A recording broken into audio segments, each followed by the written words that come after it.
मैं थक हार कर काम से घर वापस जा रहा था।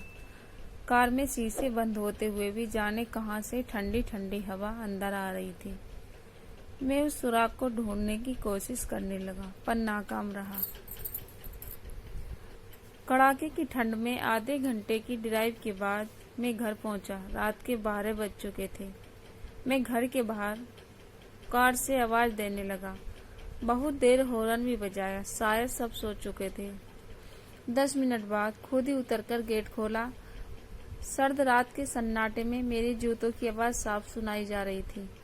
कार अंदर कर जब दोबारा गेट बंद करने लगा, तभी मैंने देखा एक 8-10 साल का बच्चा अपने कुत्ते के साथ मेरे घर के सामने फुटपाथ पर सो रहा है। वह एक अधफटी चादर ओढ़े हुए था।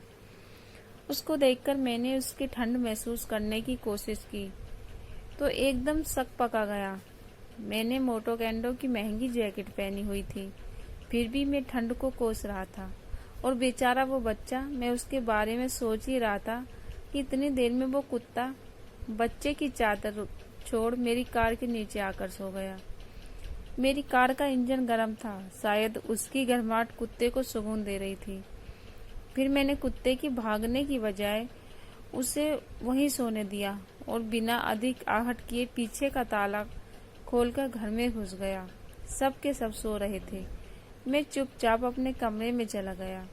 जैसे ही मैंने सोने के लिए रजाई उठाई, उस लड़के का ख्याल मन आया। सोचा मैं कितना स्वार्थी हूँ, मेरे पास विकल्प के तौर पर कंबल, चादर, रजाई सब थे, पर उस बच्चे के पास एक अधफटी चादर थी। फिर भी वो बच्चा उस अधफटी चादर को भी कुत्ते के साथ बांट कर सो रहा था, और मुझे घर में फालतू पड़े कंबल और चादर भी किसी को देने के गवारा नहीं था। यही सोचते सोचते न जाने कब मेरी आंख लग गई। अगले दिन सुबह उठा तो देखा घर के बाहर भीड़ लगी हुई थी। बाहर निकला तो किसी को बोलते सुना, अरे वो चाय बेचने वाला सोनू कल रात ठंड से मर गया। मेरी पलकें कांपी और एक बूंद आंसू की बूंद मेरी आंख से झलक गई। उस बच्चे की मौत से किसी को कोई फर्क नहीं पड़ा, बस वो कुत्ता अपने नन्हे दोस्त के बगल में गुमसुम बैठा था, मानो उसे उठाने की कोशिश कर रहा हो। दोस्तों, ये कहानी सिर्फ एक कहानी नहीं, ये आज के इंसान की सच्चाई है।